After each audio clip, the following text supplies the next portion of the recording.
Bonjour! Aujourd'hui, nous allons faire un nouveau tutoriel dans la série Média pour voir comment intégrer l'usage de la voix à son application mobile.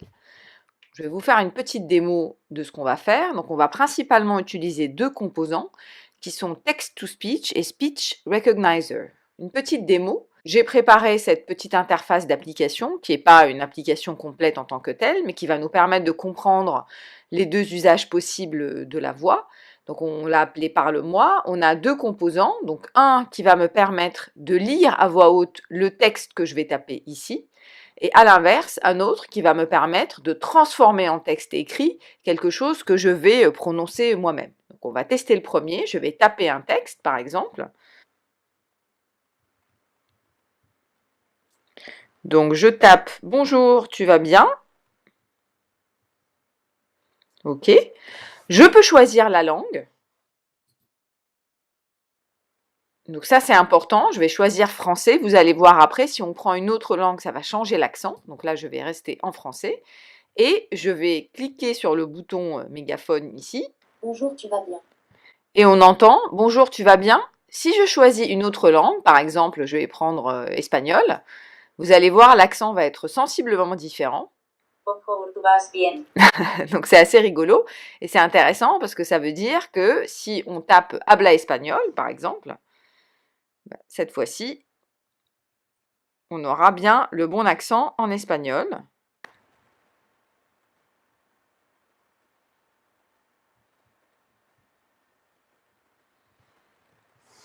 Donc on vérifie. Habla español. On voit bien qu'on a un très bon accent en espagnol, alors que si je remets français, Habla español.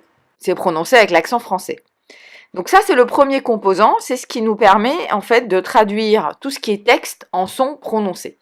À l'inverse, le composant Speech Recognizer fait l'inverse. On va pouvoir parler à l'application et l'application va transformer ces sons en texte.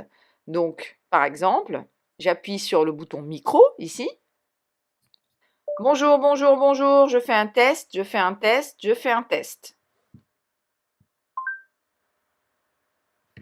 Voilà, et on voit bien s'afficher ici, effectivement, bonjour, bonjour, bonjour.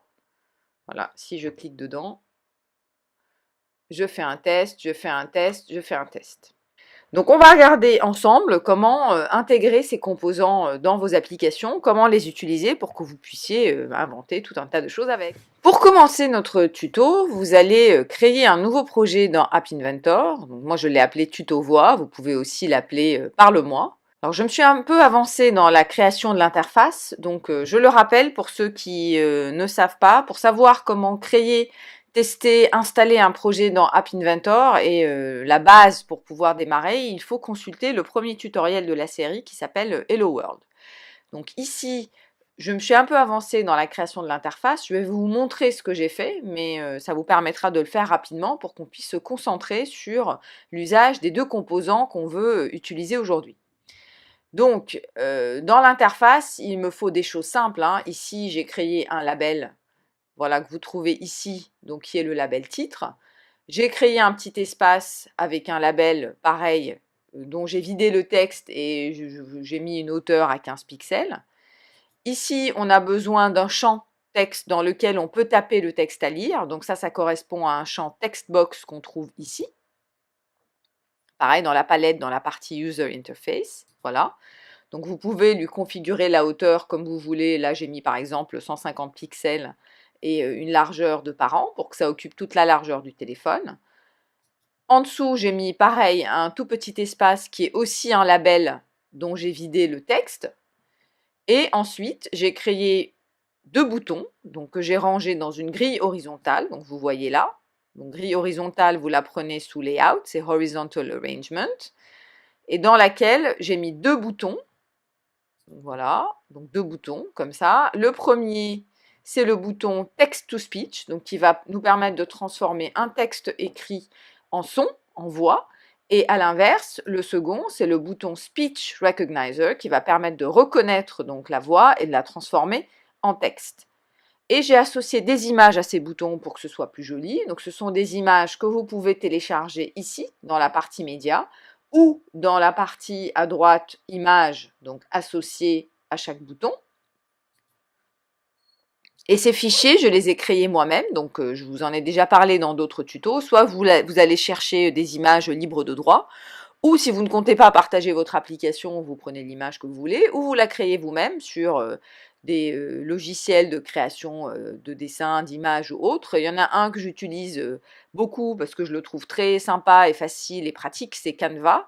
Donc canva.com. Donc là, par exemple, j'ai créé mes deux icônes, mes deux images sur Canva en utilisant un carré de 100 pixels de large par 100 pixels de hauteur, en mettant un fond rond et en prenant des images gratuites que j'ai trouvées ici. Voilà, donc vous tapez mégaphone, microphone ou autre, vous allez avoir pas mal d'images gratuites. Donc une fois que vous avez cette interface, on va commencer à regarder ensemble comment fonctionnent ces deux composants. Alors une petite précision, on peut aussi interagir avec la voix en enregistrant la voix dans son application.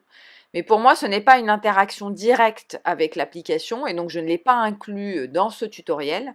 Mais vous pouvez revoir le tutoriel son, donc le tutoriel d'il y a 2 semaines, et dans lequel on parle du composant Sound Recorder qui permet aussi d'enregistrer la voix.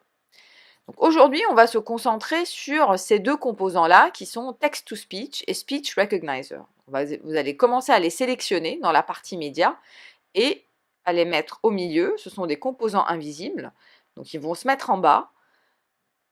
Vous prenez le premier, vous prenez le deuxième, comme ça on a tout ce qu'il nous faut pour faire notre application et on va commencer à regarder le détail de leur fonctionnement. On va commencer avec Text-to-Speech. Donc Text-to-Speech a quelques propriétés qu'on peut changer dans la partie interface déjà, dans la partie design, et qu'on peut aussi changer dans la partie programmation. Il permet de choisir la langue par rapport à un certain nombre de pays, et même dans certains cas d'avoir l'accent. Toutes les langues ne sont pas disponibles, vous pouvez voir ici l'ensemble des pays disponibles. Donc ici on l'a mis par défaut en français. On va pouvoir choisir par défaut le français. Mais comme je vous l'ai montré dans la démo, si vous choisissez une autre langue, ça ne va pas changer le texte, ça va changer l'accent et la prononciation. Ce qui est intéressant parce que ça permet effectivement d'avoir vraiment le bon accent par rapport à la langue que vous allez utiliser. Donc là, on va mettre français par défaut et après on rajoutera dans notre application un bouton pour nous permettre de choisir la langue qu'on veut à partir directement de l'interface. Pitch, c'est le ton de la voix. Donc vous pouvez choisir entre 0, 1 et 2. Donc 0, c'est le plus grave, 2, c'est le plus aigu. On va faire un test tout de suite. Donc vous allez vous connecter. Donc on a bien notre interface, ça s'affiche bien, c'est parfait. Alors on va aller dans la partie bloc et on va commencer à manipuler le composant Text-to-Speech. Donc la première chose que je veux faire pour tester, c'est si Text-to-Speech me prononce bien le texte que j'ai tapé ici. Donc quel est l'événement déclencheur? L'événement déclencheur, c'est quand je clique sur ce bouton-là, je veux pouvoir entendre ce que j'ai tapé ici. Donc on va le coder. On va partir de ce bouton-là, qui est le bouton Text-to-Speech. Donc quand je clique sur le bouton Text-to-Speech, je voudrais que Text-to-Speech me prononce le texte qui est ici. Donc on va aller regarder dans les propriétés de Text-to-Speech et on a une seule procédure, ici ou méthode, qui est Call Text-to-Speech to speak message. Donc c'est ce qu'on va prendre. Et le message à prononcer, c'est le message qui est dans Textbox. Donc on va aller chercher le contenu de Textbox, c'est Textbox Text.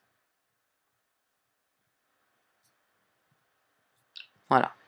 La langue français et pitch 0, ça c'est le ton de la voix. Donc on va aller voir en temps réel ce que ça donne. Donc je vais faire test, test, test. Ok. Test, test, test. Vous voyez, ça c'est un ton grave. Si je mets 2, il faut retaper le texte parce que ça a réinitialisé l'interface. Mais ici, on va remettre test, test, test pour voir la différence. Et vous allez avoir Test, test, test. une voix aiguë. Donc à vous de choisir. Ça, vous pouvez le varier entre 0 et 2. Je vais le mettre à 1, qui est quelque chose de médian. Test, test, test. Voilà, donc ça c'est une des premières propriétés de Text-to-Speech, vous pouvez changer le ton de la voix.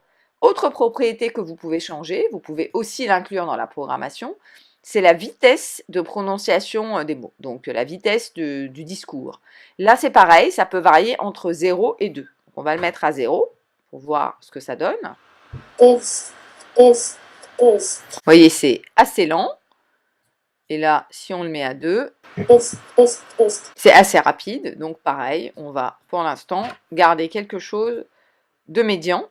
test, test, test, Voilà, donc ça, ce sont des propriétés intéressantes qu'on peut aussi changer dans la partie programmation. Si ça vous amuse, vous pouvez après rajouter des boutons à partir de l'interface utilisateur pour permettre à la personne de directement accélérer ou ralentir le discours ou changer le ton de la voix. Autre propriété de text-to-speech, on peut déclencher des choses à partir du moment où text-to-speech a parlé. Donc on peut déclencher cet événement une fois que le message a été prononcé ou avant que le message soit prononcé. Une des choses que je voudrais vous montrer, qui est intéressante, c'est comment on peut changer l'accent à partir de l'interface. Donc nous, ce qui va nous intéresser, c'est de pouvoir choisir la langue de prononciation à partir d'ici. Pour cela, on va rajouter un bouton dans la partie designer. Donc si je veux pouvoir choisir la langue à partir de l'interface, je vais rajouter un bouton ou quelque chose qui me permette de sélectionner ça à partir de l'interface. On ne va pas choisir un bouton simple, on va prendre plutôt un autre composant qui est list picker. Pourquoi ? Parce que le choix de la langue, c'est une liste. Donc c'est plus intéressant pour nous de pouvoir choisir un élément parmi une liste directement. Donc on va prendre list picker qu'on va mettre ici, qu'on va configurer en termes d'apparence pour que ça ressemble un peu au reste. Donc on va lui donner une largeur de parent, une couleur orange, mais ça vous pouvez personnaliser les couleurs après dans la partie interface. Voilà, qu'on va nommer texte ici, choix de la langue.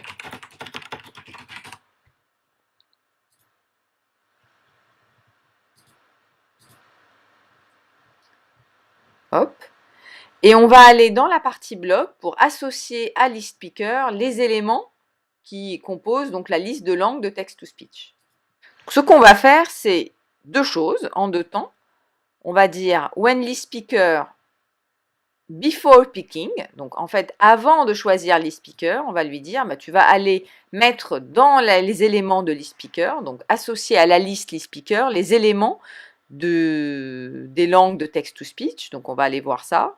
Donc en fait dans text-to-speech, on a, voilà, c'est text-to-speech language, ici, et dans list picker, on va choisir, donc on va mettre set list picker elements, donc les éléments de la list picker, on va les remplir avec les langues qui sont associées à text-to-speech. Ah pardon, c'est pas language, c'est available languages. Je me suis trompée, effectivement, bien sûr. Donc c'est available languages, c'est les langues disponibles. Donc ça, on va voir ce que ça donne tout de suite. Si je clique ici, on voit bien qu'il me montre maintenant la liste des langues disponibles, donc l'allemand, l'anglais, l'espagnol, français, italien, portugais et russe.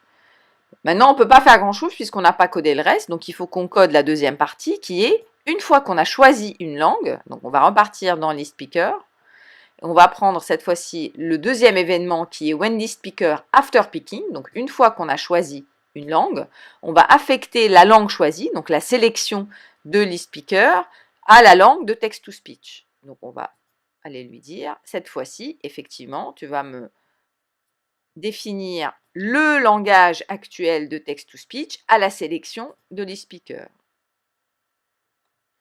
Donc c'est list speaker selection qu'on va prendre ici. Voilà. Et donc là, on teste. Donc effectivement, on va dire, bah, si je prends l'anglais, à ce moment-là, si je tape un texte, on va taper un texte bien français. Bonjour tout le monde.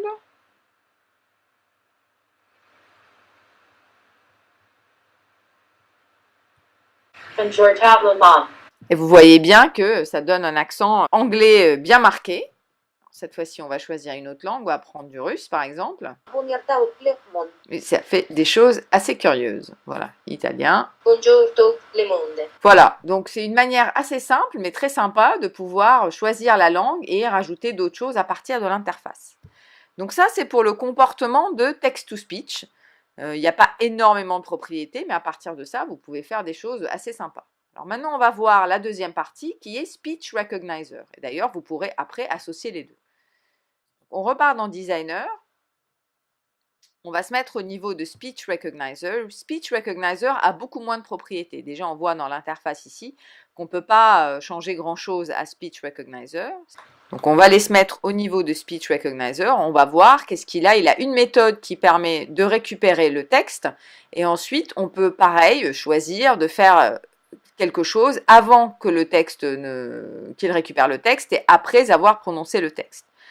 Donc pour l'instant, comme nous, on n'est pas dans le sein d'une appli, mais juste pour faire une démo et de comprendre comment ça marche, on va aller lui demander de récupérer le texte. Donc l'événement déclencheur, c'est quand j'appuie sur le bouton micro.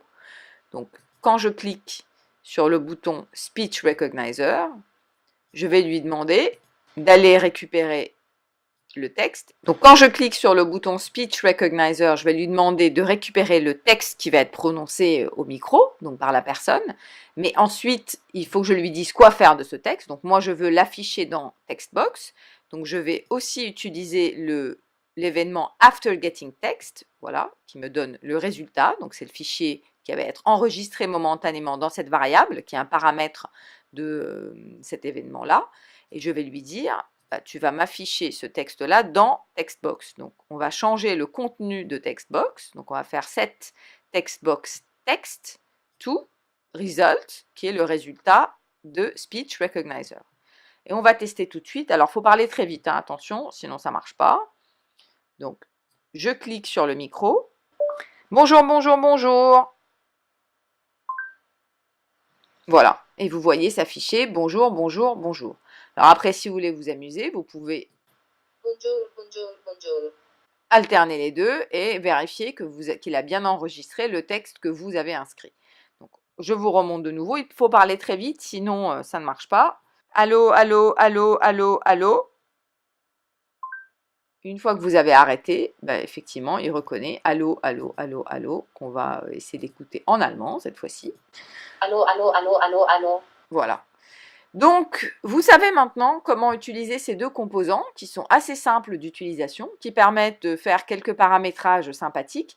À vous d'imaginer ce que vous pouvez en faire dans des applications de prise de notes, dans des applications de réponse automatique à des messages, dans des applications pour développer l'accessibilité de vos applications, par exemple, pour des personnes qui ne peuvent pas lire ou aveugles ou autres.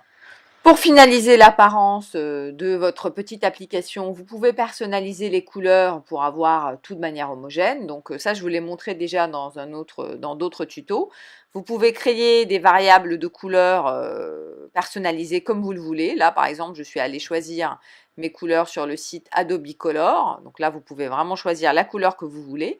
Vous prenez les paramètres RVB, rouge, vert, bleu, que vous intégrez ici. Donc, vous trouvez ça dans la partie Make Color. Donc, vous mettez rouge, vert, bleu. Là, j'ai créé l'orange que je voulais, le bleu que je voulais, pour aller, qui sont exactement les mêmes en fait que ces couleurs-là. Et après, au niveau de l'initialisation de l'écran, vous personnalisez les couleurs des titres, les fonds, etc. pour que tout soit homogène. Voilà. Donc, nous avons terminé notre petite application de démo. J'espère que ça va vous inspirer plein d'idées pour intégrer la voix à vos applications. Et à bientôt pour un prochain tuto.